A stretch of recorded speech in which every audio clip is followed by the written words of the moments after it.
Saudara, 12 dari 72 siswa SMA N5 Bengkulu yang dikeluarkan dari sekolah tetap bertahan ikut pelajaran di sekolah. Namun mereka mendapatkan perlakuan yang tidak menyenangkan dari pihak sekolah.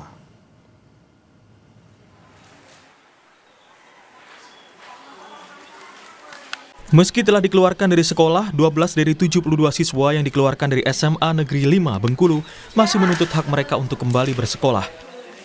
Namun perjuangan mereka tidaklah mudah. Mereka harus belajar mandiri dengan berpindah-pindah tempat seperti di perpustakaan sekolah, kantin sekolah, hingga rumah kuasa hukum mereka. Di tengah upaya untuk tetap belajar, para siswa juga mendapat perlakuan tidak menyenangkan dari pihak sekolah, seperti diusir dari ruang kelas hingga perpustakaan. Padahal tak banyak yang diinginkan oleh 12 siswa ini, hanya ingin bersekolah di tempat mereka mendaftar. Dan urusan kami di situ hanya belajar. Setelah itu kami dipermalukan oleh kepala sekolah di depan umum, di depan teman-teman, dan itu hal yang nggak wajar buat kami dipermalukan seperti itu. Setelah itu kami diusir dari kelas, kami diusir ke perpustakaan untuk belajar di perpustakaan.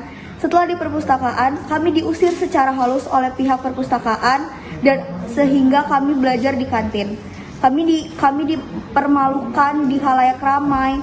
Kami meluruskan suatu persoalan.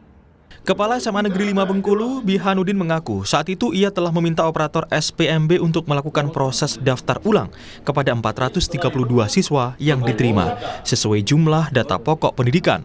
Namun permintaan itu tak diindahkan operator SPBM sehingga 72 siswa yang sejak awal tidak diterima di SMA Negeri 5 Bengkulu tetap lolos.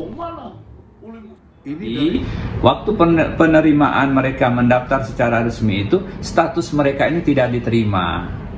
Nah, tidak diterima inilah mereka menemui operator ini bagaimana supaya bisa masuk ke SMA 5. Nah, mereka menemui ini baik secara langsung ataupun dengan perantara langsung di rumah operator, tidak di sekolah.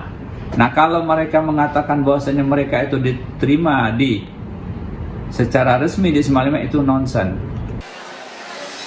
Ombudsman menemukan adanya maladministrasi berupa penyimpangan prosedur penerimaan siswa yang dilakukan kepala sekolah dan juga panitia penerimaan siswa. Ombudsman langsung menyerahkan rekomendasi kepada Gubernur Bengkulu untuk memberikan sanksi kepada sekolah dan juga Dinas Pendidikan karena dianggap lalai dalam proses SPMB. Tim Liputan Kompas TV, Bengkulu.